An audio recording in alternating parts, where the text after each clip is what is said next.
आप सभी का हमारे YouTube चैनल एक्सप्लेनर जर्क में स्वागत है। इस एपिसोड के शुरू होने से पहले मैं एक क्वेस्ट दे रहा हूं। यदि इस एपिसोड के अपलोड होने के 48 घंटों के अंदर इस चैनल पर 1K सब्सक्राइबर बढ़ जाते हैं तो मैं 1 घंटे का एक एक्स्ट्रा वीडियो अपलोड करूंगा, इसीलिए आप सभी सब्सक्राइब कर लीजिए और ये रेगुलर एपिसोड ऐसे ही कंटिन्यू रहेगा। अब बिना किसी बकवास के एपिसोड शुरू करते हैं। ये एपिसोड वहीं से शुरू होता है जहां से इसका पिछला एपिसोड खत्म हुआ था। निर्देशों में अवशेष का प्रभाव वस्तु का विलोपन बताया गया था। जैसा कि सूची ने उम्मीद की थी, कुछ नहीं हुआ और पत्थर बिना किसी उछाल के जमीन पर गिर गया। लेकिन इसका इस्तेमाल कैसे किया जाए?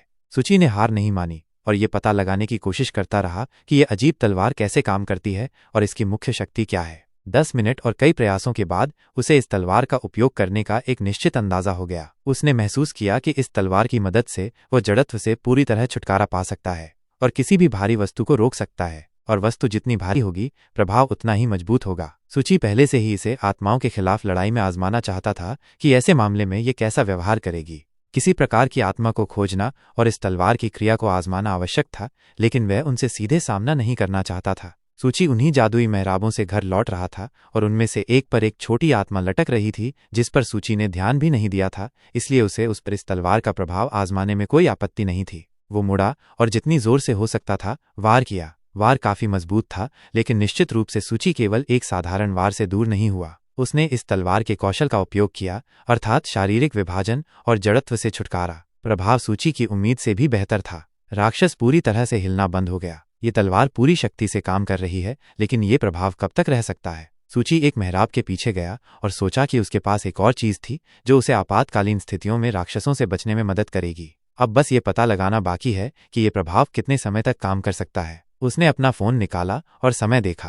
1 मिनट से ज्यादा बीत गया था और ये एक बहुत अच्छा परिणाम था जिससे सूची काफी संतुष्ट था। सूची आज अपने परिणाम से संतुष्ट था। उसने अपने संग्रह में सुरक्षा के लिए एक और वस्तु प्राप्त कर ली थी और इसके अलावा इस तलवार की मदद से उसने मंदिर के उस हिस्से को आत्मा से साफ कर दिया था जो स्पष्ट रूप से उसे जीवन का आनंद लेने से रोक रहा था। लेकिन वो वहीं नहीं रुका और शाम की सड़क पर चला गया जहां आमतौर पर कई आत्माएं होती थीं जिन पर वो इस तलवार के अन्य प्रभावों को लागू कर सकता था और थोड़ा अभ्यास कर सकता था। उसने छोटे छोटे भूतों को पाया जिन्होंने उस पर ध्यान भी नहीं दिया और उन पर एक के बाद एक वार किए। कई राक्षसों के बाद उसे एहसास हुआ कि छोटी राक्षसों पर तलवार का प्रभाव कम होता है, लेकिन अगर वो थोड़ा अभ्यास करता है तो ये तलवार लड़ाई में बहुत उपयोगी हो सकती है। जब सूची छोटी आत्माओं पर प्रशिक्षण ले रहा था तब छोटे मंदिर ने एक नया जिला बनाना पूरा कर लिया। सूची सचमुच जल्द से जल्द पूरे शहर का निर्माण अपने दिमाग में पूरा करना चाहता था। आज वह बहुत थक गया है, इसलिए उसने थोड़ा आराम करने का फैसला किया क्योंकि कल उसे ब्लैक गेट जाना है और निर्मित क्षेत्र में प्रवेश करना है।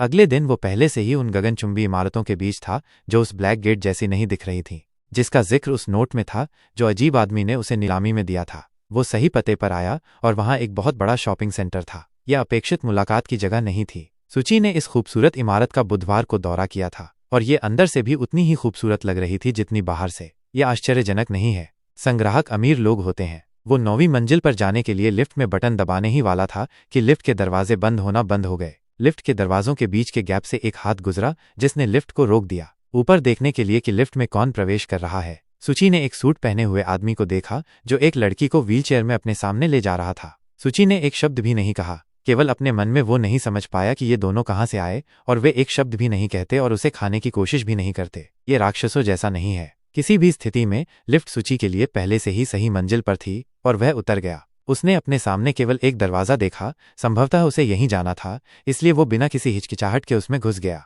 उसने दरवाजा खोला और पूछा कि क्या कोई घर पर है, मिस्टर एंडरसन। उसी क्षण उसके चेहरे के सामने एक कागज का टुकड़ा दिखाई दिया। ये क्या है? ये कहाँ से आया है? कागज का टुकड़ा हवा में ज्यादा देर नहीं रहा, वो बस जल गया। क्या यह एक निमंत्रण है या धमकी? लेकिन सूची फिर भी कमरे में घुस गया और इस अपार्टमेंट की विलासिता से हैरान था। हालांकि फिर से आश्चर्यचकित होने का कोई कारण नहीं था। संग्राहक बहुत अमीर लोग होते हैं।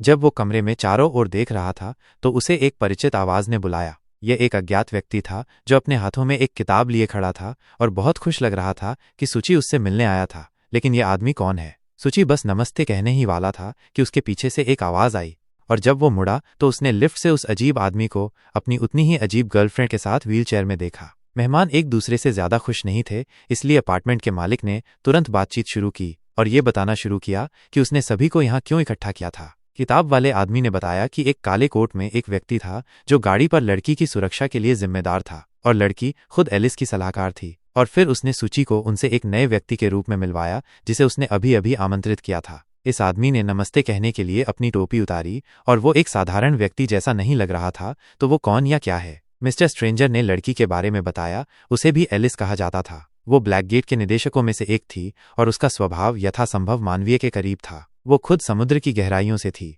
सूची सदमे में था। क्या ये लड़की समुद्र की गहराइयों से है जो उसे हर सपने में सताती है? और वे दोनों यहाँ क्या कर रहे हैं? यह लड़की यथासंभव गतिहीन थी। ऐसा लग रहा था कि उसने यह भी नहीं सुना कि वे क्या कह रहे थे। उसने अपनी घड़ी निकाली और देखा कि मिस्टर एंडरसन देर से आए थे। यही वो अजीब आदमी था जिसने सूची को उससे मिलने के लिए आमंत्रित किया था। वो थोड़ी देर कमरे में बैठी और फिर उसे आराम करने के लिए ले जाने का आदेश दिया और उन्हें एंडरसन का इंतजार करने का आदेश दिया। जैसा कि सूची के नए परिचित ने बताया, ये लड़की 200 साल पुरानी है। दरअसल उसके पास ऐसी अवशेष हैं जो उसे इतने लंबे समय तक जीने और बूढ़ा न होने में मदद करती हैं। यह एक जेब घड़ी है। यह अविश्वसनीय है। क्या यह भी संभव है? अप्रत्याशित रूप से सूची ने ध्यान से देखा और उस आदमी पर ध्यान दिया जिससे वो बात कर रहा था, या बल्कि उसके पैर पर जिसमें मिस्टर एंडरसन के नीलामी वाले जैसा ही प्रोस्थेसिस था। वो डर गया और पूछा कि क्या वो एंडरसन है, और ऐसा ही निकला। यह आदमी वास्तव में नीलामी से वही अजीब मिस्टर एंडरसन था। उसने तुरंत समझाया कि उसने विशेष रूप से अपनी उपस्थिति बदल ली है,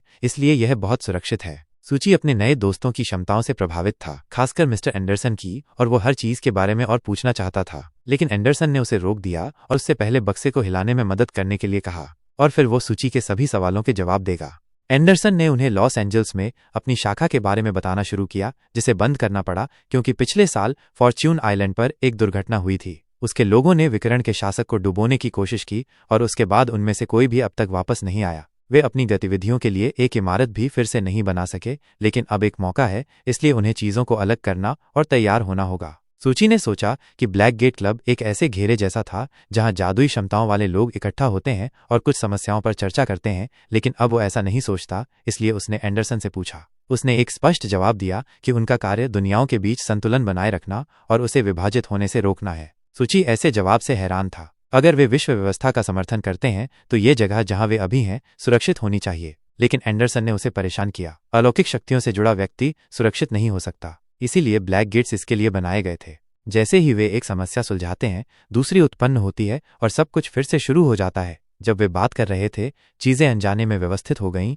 और आप थोड़ा आराम कर सकते हैं। जब एंडरसन ने आखिरी किताब बक्से से निकाली तो उसने उसे शेल्फ पर नहीं रखा, बल्कि सीधे सूची को सौंप दिया। अब उसके लिए ये जानने का समय था कि उसने उसे यहाँ क्यों बुलाया था। सूची ने यह किताब अपने हाथों में ली और पन्ने पलटना शुरू किया। इस किताब में आत्मा और उनके देवताओं के बारे में रिकॉर्ड थे कि वे कैसे दिखते हैं और उनके पास क्या कौशल हैं। यह भूतों का एक संग्रह था। किताब जिस तरह से लिखी गई थी वो सूची के लिए अबोध्य थी, इसलिए एंडरसन ने उसके लिए सरल शब्दों में बताना शुरू किया। 5 पत्थर थे जिन्होंने रहस्यमय दुनिया और महामानव बनाए। ये आत्माएं और देवता हैं जिन्हें हम देख सकते हैं। गुप्त अभ्यास भी हैं। ये वे लोग हैं जिनके पास आत्माओं को निकालने के विशेष कौशल हैं, जैसे कि हम मंदिर में देख सकते थे। ये चुड़ैलें और मंदिर के सेवक हैं। और ऐसे लोग भी हैं जो आत्माओं और देवताओं को देख सकते हैं, लेकिन उनके पास विशेष क्षमताएं नहीं होती। उन्हें रहस्यवादी कहा जाता है, जैसे सूची और मिस्टर एंडरसन। लेकिन इस दुनिया का सबसे बड़ा रहस्य गहरा समुद्र है, जिसमें आप गहराई में और गहराई में उतरते जाते हैं, और ऐसा जितना लंबा होता है आप उतनी ही अधिक आत्माएं और रहस्य देखते हैं, और ऐसा तब तक चलता है जब तक आप डूब न जाएं। सूची को यह गहरा समुद्र याद आया और हर दिन इसके सपने देखता है, और हर बार वह गहराई में और गहराई में उतरता जाता है, और वह जितना गहरा उतरता है उतनी ही अधिक आत्माएं और राक्षस देखता है। मिस्टर एंडरसन ने उसे बताया कि हर किसी का अपना समुद्र रहस्यमयता तदनुसार बढ़ती जाती है। सूची ये सुनकर डर गया कि 1 से 7 तक कई स्तर होते हैं। जब आप 30,000 फीट तक डूब जाते हैं, और उसका स्तर कुछ दिनों में 5,000 तक पहुंच गया था। इस दर पर वह जल्दी ही 30 तक पहुंच जाएगा, और आगे क्या होगा? एंडरसन ने समझाया कि वो जितना नीचे जाएगा उसे नियंत्रित करना उतना ही मुश्किल होगा, और अक्सर ऐसे लोगों को आत्माएं बस सोख लेती हैं। लेकिन ये सबसे बुरी बात नहीं है जो हो सकती है। सबसे बुरी बात यह है कि अगर आप वहां खो जाते हैं तो आप हमेशा के लिए वहीं रह जाएंगे। ऐसे लोग जो ऐसी जाल में फंस गए, वे पागल हो गए, उनके शरीर विकृत हो गए और वे आत्माओं में बदल गए। एंडरसन ने मेज पर एक कप चाय रखी और दुख के साथ बताया कि उनके लोगों में ऐसे मामले भी थे जब वे बहुत गहराई में मर गए और फिर बस वापस नहीं आए। आगे उसने सूची से पूछा कि वो कितनी गहराई तक डूबा था, सटीक संख्या बताए बिना, कम से कम अनुमानित रूप से, और सिखाया कि कभी भी किसी को अपना सटीक स्तर न बताए, क्योंकि वहां रहना असहनीय हो जाएगा। जैसे ही सूची ने सवाल का जवाब देने के लिए अपना मुंह खोला, एंडरसन ने उसे बीच में ही रोक दिया और पूछा कि क्या उसे ऐसा महसूस हुआ है कि वो इतनी गहराई तक डूब गया है कि उसकी याददाश्त खो रही है। और फिर उसे याद नहीं रहा कि वो क्या कर रहा था। सूची को पहले कभी ऐसा नहीं हुआ था और ये उसके लिए एक सकारात्मक क्षण था, लेकिन एंडरसन ने उसे अपना एंकर खोजने के लिए कहा जो उसे खोने में मदद नहीं करेगा।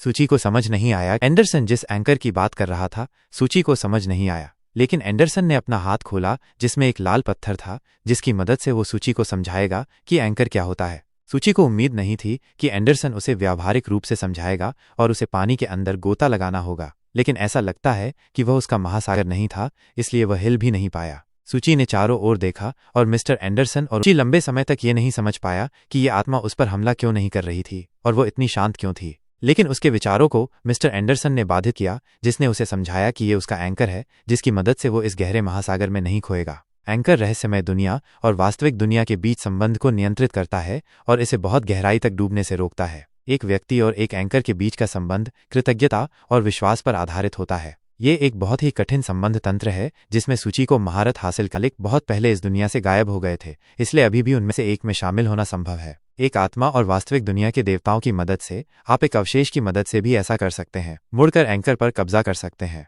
उसकी कहानी तब बाधित हुई जब मिस्टर एंडरसन के एंकर ने सूची पर गर्जना की और उसे चौंका दिया। सूची तुरंत महासागर से वास्तविक दुनिया में आ गया और बहुत डर गया, लेकिन ऐसा लगता है कि एंडरसन हमेशा की तरह शांत था। उसने सूची को यह दिखाने का फैसला किया कि एंकर क्या होते हैं और वे कैसा व्यवहार कर सकते हैं। सूची को इसके लिए तैयार रहना चाहिए। सूची ने इस बारे में सोचा और महसूस किया कि एंकर के पिछले मालिक के व्यवहार और शिष्टाचार की नकल करना आवश्यक था, ताकि वो उसे स्वीकार करे और उसकी सेवा करे, यानी अपने पिछले मालिक के जीवन को लंबा खींचे। सूची के मन में तुरंत मिस्टर एंडरसन के असली नाम के बारे में एक सवाल आया, क्या ये असली है, जिस पर उसे नकारात्मक जवाब मिला। उसे अपना असली नाम अब याद नहीं था, क्योंकि उसने समझाया था कि एंकर के लिए अपनी पहचान का त्याग करना और अनिवार्य रूप से अपने पिछले मालिक का एक एनालॉग बनना बहुत महत्वपूर्ण था। सूची ने तुरंत अनुमान लगाया कि एक मालिक के पास कई एंकर हो सकते हैं या इससे भी अधिक। आदमी ने उसे उसकी तेज बुद्धि के लिए सराहा और बताया कि उसके पास जितने चाहें उतने एंकर हो सकते हैं। उदाहरण के लिए उसके पास 6 हैं, लेकिन अगर एक ही एंकर 2 अलग अलग मालिकों को चुनता है तो कोई निश्चित रूप से नियंत्रण खो देगा। एंडरसन ने उसे ऐसी स्थितियों से बचने की चेतावनी दी, क्योंकि ऐसे आरक्षित एंकर को चुनना आमतौर पर दुखद परिणामों की ओर ले जाता है। आप जितना गहरा गोता लगाते हैं, आपको बाहरी दुनिया की उतनी ही अधिक मदद की आवश्यकता होती है और एंकर के लिए लड़ाई भयंकर हो जाती है। सूची ने पूछा कि क्या जीवित मेजबान को बदलना संभव है। एंडरसन ने तेजी से जवाब दिया कि किसी भी स्थिति में ऐसा करना आवश्यक नहीं है, क्योंकि एक जीवित मेजबान का प्रतिस्थापन एक अपरिवर्तनीय प्रक्रिया है जिसे एंकर पर पूरी तरह से नियंत्रण खो जाएगा और वो बस गायब हो जाएगा। इसलिए जब वो गुप्त विद्या के स्कूल में प्रवेश करता है तो उसे सबसे पहले यह सीखना होगा, क्योंकि समुद्र के प्रति जुनून खतरनाक है। खुद को लगातार डुबोने के लिए उसे कौशल और ज्ञान की आवश्यकता है, क्योंकि अन्यथा वह एक भूत बन जाएगा। ऐसा लगता है कि सूची ने इससे निपट लिया है, लेकिन विश्व व्यवस्था के बारे में एंडरसन ने शुरुआत में बात की थी। इसका क्या मतलब है? जैसा कि उसने उसे समझाया, ब्लैक गेट्स ने रहस्यमय शक्ति के वास्तविक दुनिया पर नकारात्मक प्रभाव को रोकने में मदद की, लेकिन सूची जानता था कि आत्माएं साधारण लोगों को नुकसान नहीं पहुंचा सकती, क्योंकि वे उन लोगों के लिए अदृश्य हैं जो समुद्र के बारे में नहीं जानते हैं और उनके बिना उनसे बातचीत करना असंभव है। एंडरसन उससे सहमत था, लेकिन पूरी तरह से नहीं। उसने आगे कहा कि ये तब तक है जब तक वे समुद्र में हैं, लेकिन जब वे सतह पर आते हैं तो ये बिल्कुल अलग कहानी है। पूरे इतिहास में लगभग 100 आत्माएं लोगों की सतह पर आई हैं और न केवल उनमें विशेष क्षमताएं नहीं हैं, इसलिए लोग उनका विरोध नहीं कर सकते हैं और इसके अलावा वे लोगों को भी खा सकती हैं, लेकिन वे उन्हें कैसे देख सकते हैं?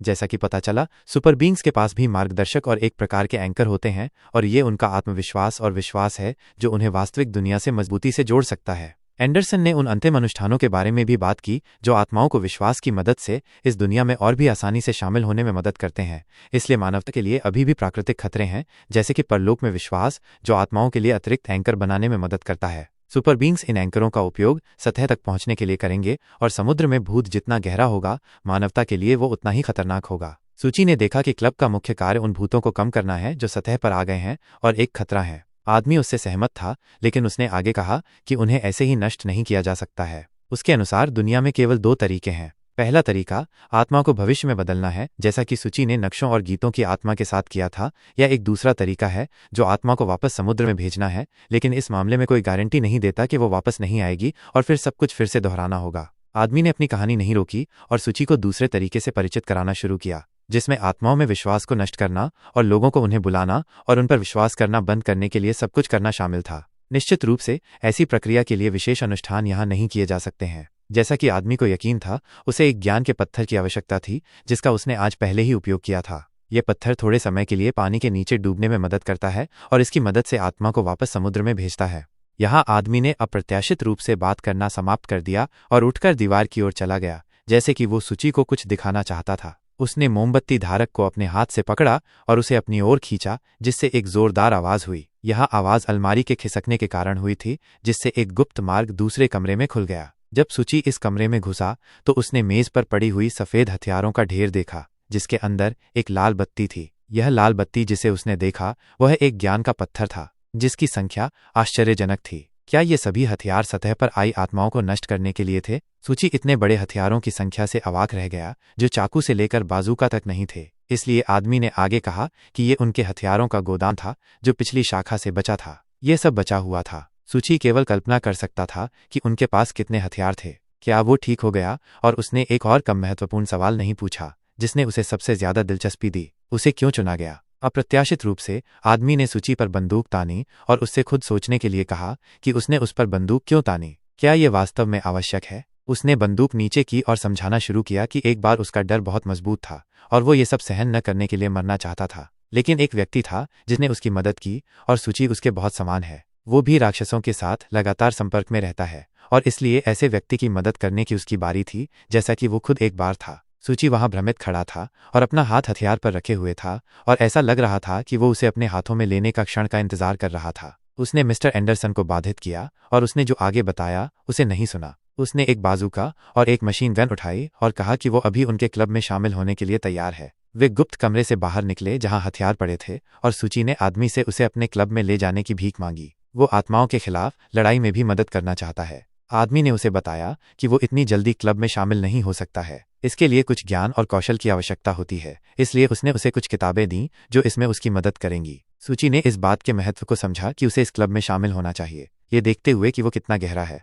आत्माओं के साथ उसकी मुलाकात निश्चित रूप से होगी और अगर वो अकेला नहीं है तो जीत की संभावना बहुत अधिक होगी। अंत में मिस्टर एंडरसन ने उसे वो सब कुछ बताया जो वो चाहता था और सूची को तब तक अध्ययन करने के लिए भेजा जब तक स्थिति स्थिर नहीं हो जाती और उसकी मदद की आवश्यकता नहीं होती। तो ये अपनी क्षमताओं को सुधारने का सही मौका है। जैसे ही उसकी आवश्यकता होगी वे उसे बुलाएंगे। निश्चित रूप से इस काम का भुगतान किया जाता है। सूची को आश्चर्य हुआ कि वे ऐसे काम के लिए भुगतान करते हैं। आदमी को सूची के आश्चर्य का एहसास नहीं हुआ। निश्चित रूप से वे भुगतान करते हैं। ये वास्तव में कठिन काम है, लेकिन बस इतना ही नहीं, उसके पास सूची के लिए कुछ और भी है। उसने सूची को सलाह दी कि वह उनका बिल्कुल भी उल्लेख न करे, क्योंकि वह जितनी बार उनका उल्लेख करेगा संभावना उतनी ही अधिक होगी। उन्हें किसी भी कीमत पर प्रकट होना होगा, चाहे वो कितना भी अजीब क्यों न लगे। सूची को यह सलाह समझ में नहीं आई। एंडरसन ने उसे आत्माओं और गुप्त दुनिया के बारे में सब कुछ बताया था और अब वो इन सब से बचने की सलाह दे रहा था। एंडरसन ने समझाया कि अब इस जादुई दरवाजे की सुरक्षा में, जिसमें काले रंग का असबाब है जो इसे बचाता है, इस दरवाजे के बाहर खतरनाक हो जाता है। घड़ी में काफी देर हो चुकी थी, इसलिए अगर कोई सवाल नहीं थे तो सूची घर जा सकता था। लेकिन सूची ने कुछ और पूछने का फैसला किया। पहला सवाल था कि डर से कैसे निपटा जाए जब वो एक राक्षस को देखता है। उसके नए दोस्त ने उसे डर के बावजूद भी काम करने की सलाह दी, यहाँ तक कि जब वो अपने जीवन का सबसे डरावना राक्षस देखता है तो ये थोड़ी देर के लिए डर को भूलने में मदद करेगा, लेकिन फिर भी इससे छुटकारा पाना असंभव है। सूची समझ गया कि अगर सुरक्षा घातक है तो उससे भागने की जरूरत नहीं है, बल्कि काम करना है। आदमी सहमत हो गया और अगले सवाल का इंतजार किया। सूची ने अपना फोन निकाला और दिखाया कि मैरी ने उसे कैसे फोन किया और उसे बताया कि वो कई दिनों से उसका पीछा कर रही है और उसी समय आती है। एंडरसन ने उसे समझाया कि यह एक स्थिर श्रेणी का भूत है और इससे आसानी से बचा जा सकता है, लेकिन अगर आप इसे ऐसे ही छोड़ देते हैं तो सब कुछ दुखद रूप से समाप्त हो सकता है। आगे आदमी बुकशेल्फ की ओर गया और सूची को याद दिलाया कि उसने आज उसे बताया था कि आत्माओं को नष्ट करने के 2 तरीके हैं। अगर मैरी को लाश में बदलना संभव नहीं है तो उसे वापस समुद्र में डुबोने की कोशिश करनी चाहिए। सूची ने तुरंत पूछा कि क्या आत्माओं को नष्ट करने का कोई 100% तरीका नहीं है? मिस्टर एंडरसन उससे सहमत थे। बेशक ऐसा कोई तरीका नहीं है, लेकिन एक तरीका है जो उसे दूसरी आत्मा के निरंतर संरक्षण में रहने में मदद करेगा। सूची चुप हो गया और फिर धीरे से खुद के बारे में कहा, क्या आत्माओं का उपयोग सुरक्षा के लिए करना संभव है? आदमी उससे सहमत हो गया और संकेत दिया कि मिस मैरी इस भूमिका के लिए अच्छी तरह से अनुकूल है। यदि आप उसके साथ ठीक से बातचीत करना सीखते हैं तो वह एक अच्छी रक्षक बन सकती है। फिर उसने अपना सिर ऊपर उठाया और सीधे सूची की आंखों में देखा और कहा कि कल उसके आने से आधे घंटे पहले वे मिलेंगे और वह उसे आत्माओं का उपयोग करना सिखाएगा। सूची ने मिस्टर एंडरसन को आत्माओं के बारे में इतना कुछ बताने के लिए धन्यवाद दिया और घर चला गया। जैसे ही सूची अपार्टमेंट से निकला, एक आदमी और एक लड़की व्हीलचेयर में एंडरसन के पास वापस आ गए और कहा कि उन्हें एक नया काम मिला है।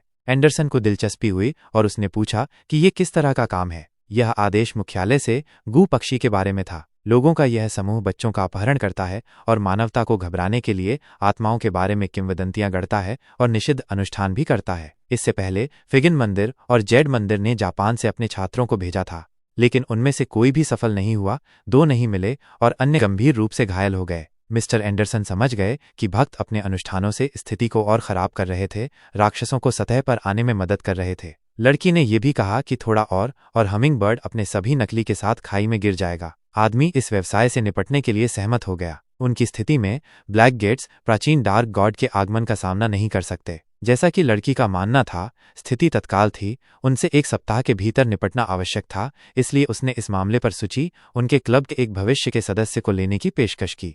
लड़की काम से घर आई। वो बहुत थक गई थी, इसलिए वो जल्द से जल्द कपड़े बदलना और आराम करना चाहती थी, खासकर जब बाहर भयानक बारिश हो रही थी। इससे पहले कि उसे अपने जूते उतारने का समय मिलता, किसी ने उसके मोबाइल फोन पर कॉल करना शुरू कर दिया। नंबर अज्ञात था। ऐसा लगता है कि वे एक विशेष उपकरण से भी कॉल कर रहे थे। उसने फोन उठाया और लाइन के दूसरे छोर पर बैठे व्यक्ति को ध्यान से सुना। उसकी बहन उसे बुला रही थी। उसकी आवाज बहुत डरी हुई थी और वो लैंडलाइन से क्यों बुला रही थी। लड़की की बहन फोन पर चिल्लाने लगी कि वो आए और उसे बचाए, क्योंकि किसी ने उस पर हमला किया था। लड़की ने यह पूछने की कोशिश की कि क्या हुआ था, लेकिन बहन ने केवल इतना कहा कि उसके पास बात करने का समय नहीं है और वो येली पार्क के पास एक फोन बूथ में है और उसे मदद के लिए जल्दी करनी चाहिए। फिर लड़की ने केवल अपनी बहन की चीखें सुनी। वो चिल्लाई और मदद मांगी। बेचारी लड़की को क्या हुआ। कॉल समाप्त हो गई और लड़की केवल बीप सुनने के लिए रह गई। उसे नहीं पता था कि आगे क्या करना है। वो जल्दी से खुद को संभाला और घर से बाहर भागी, अपनी कार में बैठी और तेज गति से येली पार्क की ओर चली।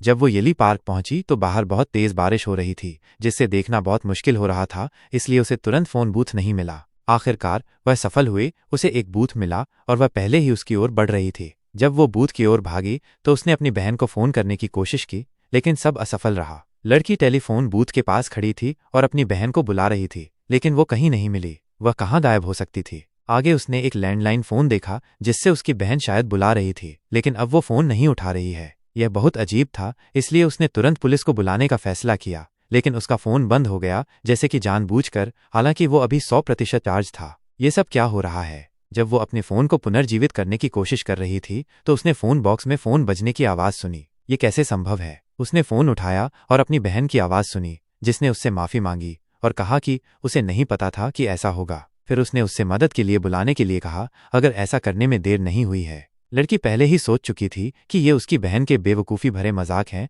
और चिल्लाने लगी, लेकिन उसे जवाब में एक शब्द भी नहीं सुनाई दिया। उसने बस सड़क पर एक अजीब आवाज सुनी और जब उसने अपना सिर घुमाया तो उसने एक विशाल काला धुआं सीधे उसकी ओर आता देखा। ये एक विशाल आत्मा थी जो पहले ही उसके बगल में खड़ी थी और टेलीफोन बॉक्स का दरवाजा जानबूझकर नहीं खुला था। उसके बचने की बहुत कम संभावना थी। उसने अपनी पूरी ताकत से खुद को बचाने की कोशिश की और यहाँ तक कि अपने पति को भी बुलाने में कामयाब रही और उसे बताया कि वो कहाँ थी और उसे क्या हुआ था, लेकिन बहुत देर हो चुकी थी। राक्षस उसके ठीक बगल में था और उसे बस खाने के लिए तैयार था जब तक वो चुप नहीं हुई। उसने फोन गिरा दिया और फर्श पर गिर गई और पूरी आवाज में चिल्लाने लगी, लेकिन इससे उसे शायद ही कोई मदद मिलती। चीख अब सुनाई नहीं दे रही थी, केवल एक आदमी की आवाज बूथ से आई। यह उसके पति की आवाज थी, जिसने फोन पर चिल्लाया और कहा कि वो जल्द ही आएगा, लेकिन लड़की ने जवाब नहीं दिया और बहुत देर हो चुकी थी। जैसे ही आदमी उस जगह पर पहुंचा जो उसकी पत्नी ने उसे बताई थी, वो भी फोन बूथ में चला गया। कहानी सुनाना जुशु द्वारा बाधित किया गया है, जो मीको द्वारा बताई गई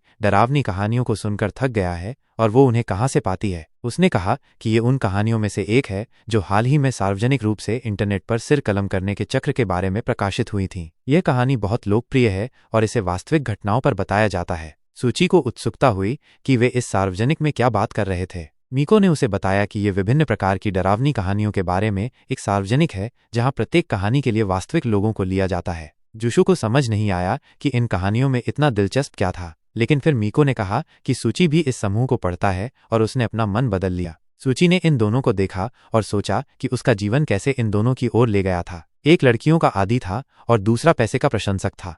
अचानक उसके विचार फिर से एक छोटे मंदिर से बाधित हो गए। क्या कोई उसके पास फिर से आया और प्रार्थना की? उसने चूहे की आवाज सुनी जिसने धीरे से कहा कि उसे बहुत भूख लगी है। सूची तुरंत मंदिर की ओर भागा, अपने दोस्तों को चेतावनी दी कि वे उसका इंतजार न करें, उसे कुछ काम था। जब वो छोटे मंदिर में भागा, सूची ने 2 बिल्लियां और 2 चूहे देखे, जिन्होंने सोचा कि ये कुछ पवित्र मंदिर से ज्यादा एक फास्ट फूड कैफे था, लेकिन वो उन्हें किसी भी कीमत पर भगा नहीं सका। उसे गहरे समुद्र में नियंत्रण बनाए रखने की जरूरत थी ताकि वो एंकर के साथ संपर्क स्थापित कर सके और सुरक्षित महसूस कर सके।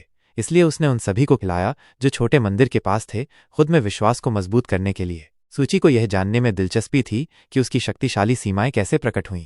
एंडरसन ने उसे बताया कि उसे न केवल विश्वासियों को खोजना होगा, बल्कि उन्हें दिव्य रिकॉर्ड में उनसे जुड़ना भी होगा। वो हैरान था कि मिस्टर एंडरसन ने उसे यहाँ कैसे लिखा और उसे याद दिलाया कि वे आज 8:50 बजे फोर्क पार्क के पास मिल रहे हैं। सूची को इस पार्क से मिलकर आश्चर्य हुआ। क्या ये राक्षस जिसके बारे में मीको ने बताया था सच है, और क्या वो वास्तव में मौजूद है? देर शाम हो चुकी थी और सूची पहले ही मिस्टर एंडरसन का इंतजार कर रहा था। उन्हें पार्क में फोन बूथ पर मिलना था, लेकिन सूची जल्दी आ गया। उसे और 30 मिनट इंतजार करना होगा या उसे व्यस्त हो जाना चाहिए। सूची ने एंडरसन ने उसे अपने मंदिर के बारे में जो बताया था उसकी समीक्षा करने का फैसला किया। उसे इंटरनेट पर कोई जानकारी नहीं मिली, इसलिए उसने सोशल नेटवर्क पर विभिन्न पोस्ट देखने का फैसला किया और फिर उसकी नज़र उस दर्शक वर्ग पर पड़ी जिसके बारे में मीको आज बात कर रही थी। उसने जो कहानी बताई थी उसे लाखों बार देखा गया है। क्या ये लोगों के लिए वास्तव में इतना दिलचस्प है? फिर उसने ये देखने का फैसला किया कि शीर्ष समाचारों में वर्तमान में क्या है और लोग किसमें दिलचस्पी रखते हैं। वो कितना हैरान हुआ जब उसने भगवान लूडो के बारे में खबर देखी और ये देखने गया कि वो कौन था और उसके बारे में क्या लिखा जा रहा था। उसने वहां अपने छोटे मंदिर की एक तस्वीर देखी जिसे कम बार नहीं देखा गया था। क्या लोगों ने खुद के लिए भगवान का आविष्कार किया और उस पर विश्वास किया? ऐसा लगता है कि इस पोस्ट के पूरे इंटरनेट पर फैलने के कारण सूची का पहला एंकर दिखाई दिया। लोग सोचते हैं कि भगवान लूडो इस मंदिर में रहते हैं, और फिर सूची के मन में एक अच्छा विचार आया कि क्या होगा अगर वो इंटरनेट के माध्यम से अपने बारे में कहानियों को फैलाना जारी रखे। क्योंकि इंटरनेट सूचना का एक बहुत शक्तिशाली स्रोत है, इसलिए वो एक संबंध स्थापित कर सकता था। उसने सोचा कि कोई कभी नहीं जान पाएगा कि भगवान लूडो के मुखौटे के नीचे एक व्यक्ति छिपा हुआ था। उसे अपने बारे में कई कहानियां गढ़नी थीं और कुछ अनुष्ठानों का आविष्कार करना था। उसका मुख्य विचार इंटरनेट पर लोकप्रिय काल्पनिक भगवान लूडो के बारे में कल्पना को एक वास्तविक भगवान में बदलना और अधिकतम संख्या में विश्वासियों का ध्यान आकर्षित करना था। इस तरह समय अनजाने में बीत गया जबकि वो सोच रहा था कि वो भगवान लूडो के बारे में कहानियों को कैसे फैलाएगा। मिस्टर एंडरसन पहले ही उसके पास आ चुके थे और उसने बताना शुरू किया कि हर दिन शाम 9 बजे के आसपास मिस मैरी उसके पास आती है और लगभग 3 घंटे तक उसके बगल में चलती है, फिर गायब हो जाती है। मिस्टर एंडरसन ने उससे पूछा कि क्या वो किसी तरह ये निर्धारित करता है कि वो कब आएगी, जिस पर सूची ने जवाब दिया कि हाँ, वो बस उसे फ़ोन करती है और उसे बताती है कि वो कब निश्चित रूप से आएगी। उनकी